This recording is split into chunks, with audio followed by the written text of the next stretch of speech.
अयोध्या में भगवान श्री राम के भव्य मंदिर की प्राण प्रतिष्ठा हो चुकी है, लेकिन बावजूद इसके AIMIM चीफ असदुद्दीन ओवैसी लगातार इस मुद्दे को लेकर के भड़काऊ बयान दे रहे हैं।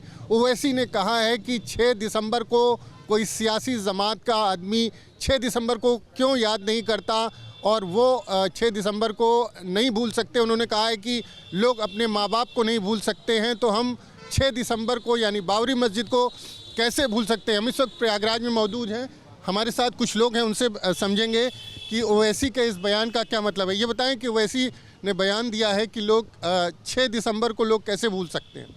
ओवैसी साहब का ये जो बयान है ये सिर्फ भारत के मुसलमानों को जो है भड़काने का काम कर रहा है। और राम मंदिर का जो निर्माण हुआ है ये फैसला माननीय उच्चतम न्यायालय का है। उच्चतम न्यायालय के आदेशानुसार ऐसा हुआ है, इसमें इस तरीके की बयानबाजी करने का ओवैसी साहब का जो है कोई औचित्य नहीं है। उनकी जो ये बयानबाजी है सिर्फ और सिर्फ जो है भारत के मुसलमानों को भड़काने के लिए है और दंगा फसाद का एक माहौल तैयार करने के लिए है। बाकी राम मंदिर का जो निर्माण हुआ है ये तो माननीय उच्चतम न्यायालय का फैसला है, इसमें इस तरीके की कोई बयानबाजी करने कोई भी औचित्य नहीं बनता। आपको क्या लगता है कि भड़काने की कोशिश कर रहे हैं? जी बिल्कुल लग रहा है, हमको भड़काने की ही कोशिश कर रहे हैं। और ये राम मंदिर का जो निर्माण हुआ है ये बहुत ही अच्छा और बहुत ही उत्तम हुआ है भाई। आप बताएंगे कि 6 दिसंबर को हम नहीं भूल सकते, सियासी जमात के लोग कैसे भूल सकते हैं और लोग अपने माँ बाप को कैसे भूल सकते हैं। इस तरह का बयान दे रहे हैं ओवैसी, क्या मतलब है इसका? गलत कह रहे हैं वो। ये एक हिसाब से हमारे जो देश में जो एकजुटता है उसको वो तोड़ना चाहते हैं। ये उनको नहीं बोलना चाहिए कि 6 दिसंबर हम नहीं याद करेंगे, ये गलत है उनका। हम लोग शांति का रास्ता अपनाए, कोर्ट से मुकदमा हुआ, कोर्ट से जीत के हम लोग आए हैं। संवैधानिक तौर पे हम लोग मंदिर बना है, उसमें कोई किसी का दबाव जोर नहीं था। 5 खंड की जज की जो पीठ थी उन्होंने फैसला दिया है, सुप्रीम कोर्ट से जीत के आए हैं। ओवैसी साहब का ये बयान बिल्कुल गलत है। आपको क्या लगता है क्यों ऐसा बयान दे रहे हो? 6 दिसंबर को कह रहे हैं कि चर्चा नहीं हो रही, हम लोग तो उसको शौर्य दिवस के रूप में मनाते हैं। हम लोग तो हर 6 दिसंबर को मस्जिद विध्वंसीकरण के लिए उसको हम लोग बड़े गर्व के साथ मनाते हैं और मनाते भी रहते हैं। तो उनके बयान का कोई मतलब है नहीं कि हम लोग याद नहीं करते। हम लोग याद करते हैं, गर्व के साथ याद करेंगे और ज़िंदगी भर याद करेंगे। और रही बात तो ये है कि उसको वो मातम के रूप में मनाएं तो उसका कोई मतलब नहीं है, क्योंकि ये माननीय सर्वोच्च न्यायालय के आदेश से कोई कानूनी प्रक्रिया से हुआ है और जनमानस के जो उन लोग चाहते थे उसके हिसाब से हुआ है। कोई सियासी जमात की बात कर रहे हैं कि लोग क्यों नहीं याद करते? सियासी जमात वो देखिए ये आस्था का विषय है, इसमें आप पॉलिटिकल अगर व्यू से आप सोचोगे तो वही आप बोलोगे। ये आस्था में फिर लॉजिक तर्क काम नहीं करता। ये सब ये हर हिंदू का ये सौभाग्य की बात है कि आज राम मंदिर बन गया और सब कितने दिनों बाद ये जाके मिला है, तो ये बहुत बड़ी सौभाग्य की बात। ये उनका अपना उनको राजनीतिक रोटी सेकना है, तो इससे ज़्यादा उनसे अपेक्षा भी नहीं की जा सकती। आपको क्या लगता है ओवैसी जो बयान दे रहे हैं इसका क्या मतलब है? इसका कुछ विशेष मतलब है नहीं, ओवैसी का काम है इस टाइप का बयान देना। हाँ, ओवैसी इस तरह का बयान जानबूझकर देते हैं? हमेशा देते हैं, उनका काम ही है सांप्रदायिकता का भड़काने का काम है, उनके पास और कोई काम ही नहीं है। अब लगता है कि इस तरह की बातों का कोई मतलब है? कोई मतलब नहीं है, ख़त्म हो गया सारा मामला। मंदिर बन गया, जिसका मामला था वो ख़त्म हो गया, मंदिर बन गया। अब शांति से इंसान को रहने दो, आप भी रहो हम भी रहो, आगे की बात करो, जिससे हमारा विकास हो, हमारे देश का विकास हो, हम लोग पढ़े लिखे हैं अच्छे। ओवैसी को क्या लगता है तकलीफ हो रही है जो राम मंदिर की प्राण प्रतिष्ठा हुई है? इसमें तकलीफ ओवैसी साहब को होनी नहीं चाहिए, क्योंकि जब ये मामला जो है माननीय सर्वोच्च न्यायालय से होकर आया है तो इसमें ओवैसी साहब को तकलीफ की मतलब होनी नहीं चाहिए। और ओवैसी साहब के काम ही है हमेशा हिंदू मुसलमान करना।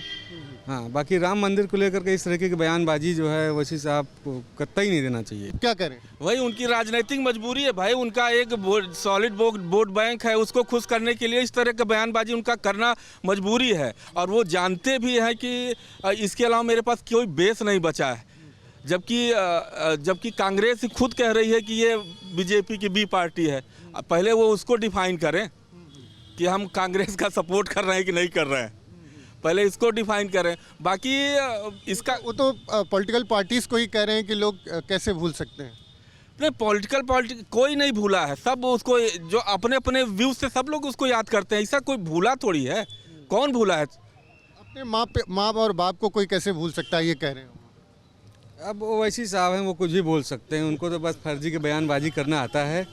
हाँ, वो कुछ भी बोल सकते हैं, उनको तो बस किसी भी तरीके से हिंदू मुसलमान करना है। उनकी सारी सियासत जो है सिर्फ हिंदू मुसलमान पे टिकी हुई है। आपको क्या लगता है? ये गलत कहते हैं। हम लोग 1528 में जो हमारा मंदिर को विध्वंस करके बाबर ने मस्जिद बनवा दिया, तो वो तो हम लोग तब भी नहीं बोलते हैं। हम लोग तब भी भाई उसको शांति से रहे, फिर मुकदमे से जीते, हम लोग जीत के आए हुए हैं। ओवैसी साहब का ये बयान बिल्कुल सरासर गलत है। कह रहे हैं कि सिस्टमेटिक तरीके से मस्जिद हमारी छीन ली। नहीं, सिस्टमेटिक तरीके से कहाँ छीन ली गई सब। सिस्टमेटिक तरीके से छीन ली गई, इसका क्या मतलब समझ? नहीं, ये राम मंदिर की जो पूरी प्रक्रिया है ये एक कानून के तहत जो है माननीय सर्वोच्च न्यायालय के तहत होकर गुजरी है। तो इसमें अब वो इस तरह के बयानबाजी कर रहे हैं, वो वही समझें, तो उनको सिर्फ हिंदू मुसलमान करना है। सिस्टमेटिक ढंग से खींचने का मतलब ये हो सकता है कि हाँ, उसमें सिस्टमेटिक ढंग से कि वो आप पॉइंट में, इसका मतलब आप वीक थे, कमज़ोर थे, ऐसे पॉइंट है हम लोग के पास कि हम लोग आपको देना पड़ा। आप गलत थे तभी तो न्यायालय हमारे पक्ष में डिसीजन दिया। अब यही हाल मथुरा का भी होगा और यही ज्ञानवापी का भी यही होने वाला है। तो उसके लिए वो मेंटली रूप से वो तैयार रहे फिर से अगला बाइट देने के लिए। मैं तो ये बोलूँगा सिस्टमेटिक तरीके से छीन ली है। और वो कह रहे हैं कि ये जो जब कानून से, जब सुप्रीम कोर्ट से जो सारी नियम कानून है उसके हिसाब से सुप्रीम कोर्ट से जा करके, तो कोई और सिस्टम तो होता नहीं है। अब उनको माननीय उच्च न्यायालय पे ही भरोसा नहीं है, तो उसमें फिर क्या कहा जा सकता है। माननीय सर्वोच्च न्यायालय का जो फैसला है उनको विश्वास करना चाहिए। हाँ, जब माननीय सर्वोच्च न्यायालय पे उनका भरोसा नहीं रहा तो फिर इसमें फिर क्या कहा जा सकता है। क्यों चाहते हैं कि लोग 6 दिसंबर को याद रखें? वो इसलिए चाहते हैं कि ताकि जो वो बाबरी को अपना मस्जिद मानते हैं, तो बाबरी तो ख़त्म हो गई, तो अब बेवजह के लिए चाह रहे हैं वो। और कोई उनका बाबर से ज़्यादा उनको प्यार, बाबर से बहुत लगाव है। बाबर से लगाव है, जो कि बाबर हमारा कुछ था भी नहीं, हमारे देश का भी नहीं था। एक आक्रांता था वो, हमारी धरती पे आके विध्वंस किया उन्होंने, हमारे मंदिरों को तोड़ा और कितने मंदिरों को तोड़ डाला उन्होंने। लेकिन अब ये है कि इनको बस वही बाबर का नाम लेके जपना है, जपते रहे भाई, क्या करना है उसमें हम लोगों को। हम लोग कुछ नहीं कहना हम लोगों को। मैं तो एक बार बोल चुका हूँ, यही बात है कि सिस्टमेटिक ढंग से उनका यही है कि आप तथ्य में आप अपने साक्ष्य क्यों नहीं, आपका न्यायालय से, अगर आप न्यायालय को मानते हो ना कि वो सब सर्वोच्च है, आप लोग को नहीं तुष्टीकरण की राजनीति, ये कब से आप जिंदा हो उसी के भरोसे। अगर आज जागर जिस तरह से हिंदू आज जागा है, यही अगर पहले ही जग गया होता तो इतना समय नहीं लगता। कोर्ट ने भी हम लोग को कितना तरीके से इनके सारे तथ्यों को सुनने के बाद और उसके बाद इनकी भी जो मांगे थी, इनको जितना इनका उचित हक था उसको दिया गया। उसके बावजूद आप अगर इस तरह सिस्टमेटिक ढंग से बोल रहे हो तो ये समझ से परे है। खैर, वो खुद इतने बड़े वकील हैं, उनको समझना चाहिए। ये मामला पूरा जो है एक प्रक्रिया के तहत गुजरा है, उसमें जो माननीय सर्वोच्च न्यायालय को जो उचित लगा उस हिसाब से फैसला दिया, उस हिसाब से काम किया गया है। तो सबका मानना है कि जो सुप्रीम कोर्ट के आदेश से वहाँ पर मंदिर बना है, ऐसे में इस तरह की बयानबाजी कोरी राजनीति है और कहीं ना कहीं असदुद्दीन ओवैसी मुसलमानों को भड़काने की कोशिश लगातार कर रहे हैं। प्रयागराज से वीडियो जर्नलिस्ट विजेंद्र के साथ मानवेंद्र प्रताप सिंह, न्यूज़ स्टेट, उत्तर प्रदेश।